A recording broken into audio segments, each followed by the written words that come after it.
Hey guys, okay, so I'm going to be doing a throughout the years video. I'm not doing birth to preschool or kindergarten or first grade or second grade because I don't really remember anything of those. All I remember is in second grade I had this really mean teacher and I was sick all the time and I missed half of second grade, but they still moved me on. I was very shocked. Okay, so I'm going to start with third grade. Third grade I was actually still in a private school. I was in a private school from kindergarten all the way up to third grade. Then my mom decided to go to court to get me out. Yeah, my parents had to go to court against it since they were divorced, and my dad's like, ooh, private school, and my mom's like, no. But the main reason why my mom wanted to get me out of private school is because I need special reading help. That's another story. So in third grade, I remember I was telling all my friends about how I was switching schools because I was like, I'm not going to be here next year. I'm going to be, at a different school. I'm going to be in public school. I'm not going to be a private school student anymore. And I went to the strictest private school ever. You had to wear a dress or a skirt that was below your knees on Mondays. Every Monday, guys had to be in like church clothes because we had this little thing in the morning. And then you always had to wear pants no matter what time of year it was. Always had to wear pants. You can never have, like, in public school, you can never have a low-cut shirt. Sorry, it's just, I don't like doing that. But you can't have a low-cut shirt even if you're in high school. If you're in high school, you can't wear makeup. Your hair has to be naturally how it is. You can't even be wearing lip gloss. You can't have fake nails on. You can't have hair dye at all in your hair. It was the strictest school ever. Luckily, they did allow girls to, like wax their eyebrows and shave and stuff. But you always had to have tennis shoes on. You always had to have pants on, not shorts or capris or anything. Your legs had to be covered. It was really strict. I hated it, but I had the most awesome, sorry about the bus stuff, most awesome third grade teacher ever. I remember her name. I'm not going to say her name. We're going to call her Miss L. Because that's actually what I called her in third grade because I couldn't remember how to pronounce her name. But she had my stepbrother, who is 1 grade ahead of me, and my stepsister, not my stepsister, my sister, who's 1 grade ahead of him. And then she had my stepsister after me, who's just a grade behind me. So we are literally boom, boom, boom. You have like all of us together. So she had us, and she would always give my class candy because that's how she bribed us to do stuff.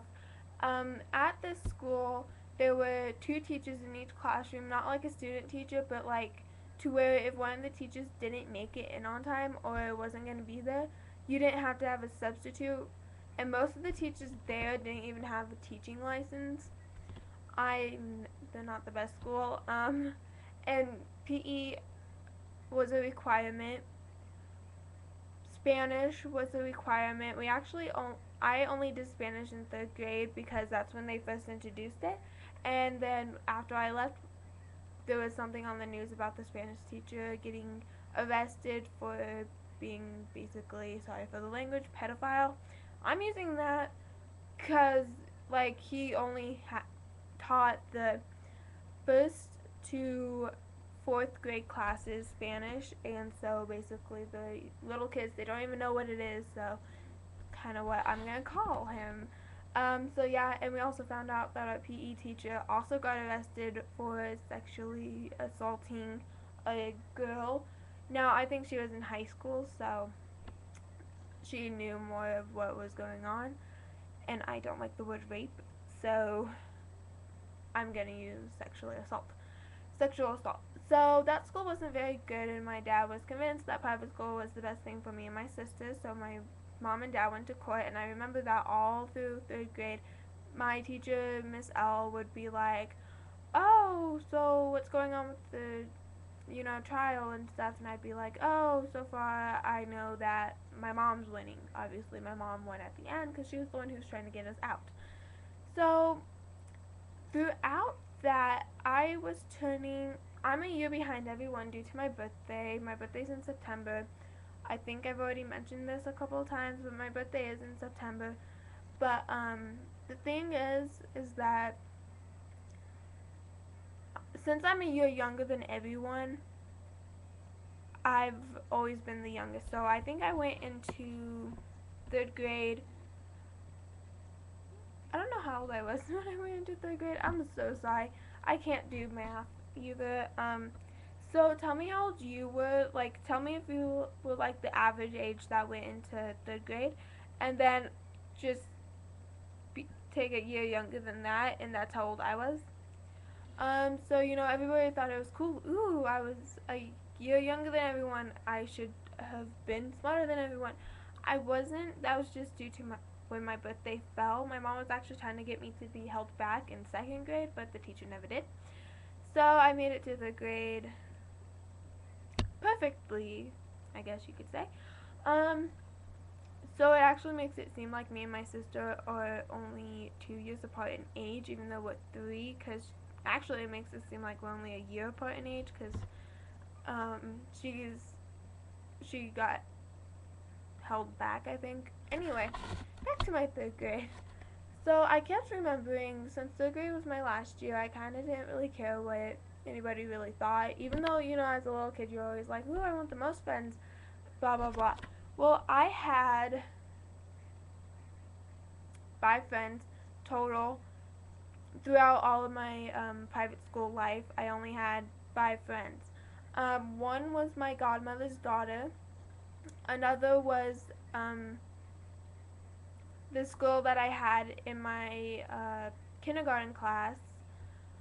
Another was a girl that kind of had the same life as me. Her parents were divorced, and one of her parents didn't want her in a private school, so me and her just automatically got along because we're like, hey, we're going through the same thing.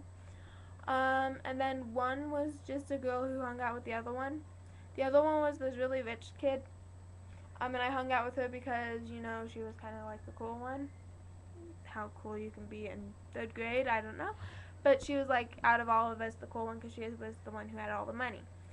I would always hang out with them, and I was always the one whenever they would fight and they would try to make me pick sides, they would all spread out. Like, none of them would group up together.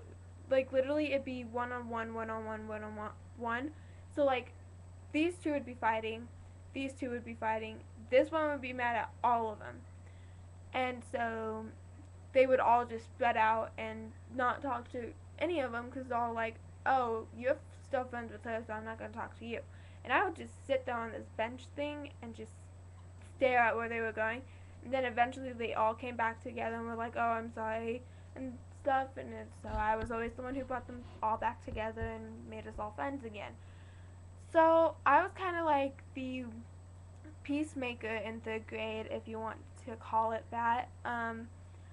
But besides that, my third grade year wasn't all that special. But in third grade, my mom had the most motive to get me out of there. When I started seeing this one person who was trying to see if I had dyslexia, it's where you can't really read. Well, my dyslexia is. It's where you can't read. Mine is where you can't read.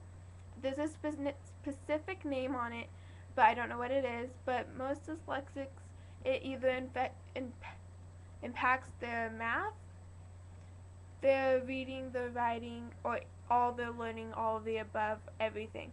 Mine was just reading, and that they actually thought it wasn't dyslexia at first. They thought it was because when I was little I had tubes in my ears, I couldn't hear jack, and so they thought it was that. That's why I couldn't really read, because I never really learned how until I was like in first grade. I know that's like so sad. But in third grade I actually was talking to this one person, and like one of the teachers, I think it was actually a counselor or something, and she noticed that I was talking kind of backwards, like, as you know how in German, like, they say stuff and it's like, if they say I love you, it's like I love you, I love.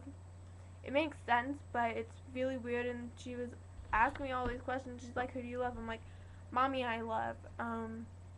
She's like, who do you resent? And I didn't even know what resent meant. I thought it kind of meant like, who like inspires you. And I'm like, daddy, I resent. And she started laughing, and she's like, do you know what resent means? And I told her no. And So yeah, I still called my mom mommy and daddy. My mom and dad mommy and daddy when I was in 3rd grade. Mostly because that's how I got them to kind of stop fighting about school. Um, but yeah, my 3rd grade year wasn't anything special. I'm not gonna sugarcoat it. I'm not gonna be like I was the perfect student. My parents were still married. No, my parents got divorced when I was like 3. What I remember from what they've told me is my dad tried to push my mom down the stairs while I was in my room, and my oldest sister, who was 6, stopped him. So that's the last I heard of their divorce, how they got divorced, and I know why they got divorced. It was mostly because they were fighting a lot. But yeah, they got divorced when I was really little, and so I kind of lived with having divorced parents. I don't really know what it's like to have married parents. I know what it's like to have a stepmom and step siblings, but I don't know what it's like to have your birth mom and your birth dad married together while I can remember. So, yeah. Also in 3rd grade, it was kind of the summer between 2nd grade and 3rd grade. It's actually the only summer I kind of remember when I was in private school. I went to South Carolina to visit my great grandma, who recently passed away actually. So that was the only time I was ever in South Carolina. I think it was the first time I ever went out of states. But after the South Carolina, my mom told me that we went on vacation with my aunt who was pregnant. No, that was actually 2nd grade. Never mind, that was a different story. Um, but I also got a little cousin while I was in 3rd grade. She was the cutest thing. I always loved going out to like have my grandma hook me up because it was in my house was in walking distance. But because of me and my sister's age, they didn't want us walking home quite yet. Even though my sister was like 5th grade and I was in 3rd grade, they still didn't want us walking. But I would love going down the stairs because I was on the 2nd level, and I felt like such a big kid because the graders got to be on the 2nd level with all the big kids. And so I'd walk down the concrete stairs on the side of the building, outside stairs. I'd walk down and run to my little cousin and be like, "Oh, hi!" And then all the like older kids are like, "Oh, how cute!" So I always felt like so special. It's kind of like when you have a little sibling and everybody like crowds around you when you're holding her or him, and you're like, "Yeah, it's my little sibling. Look, I have like you kind of have feel like you have a responsibility almost." But that's mostly my year.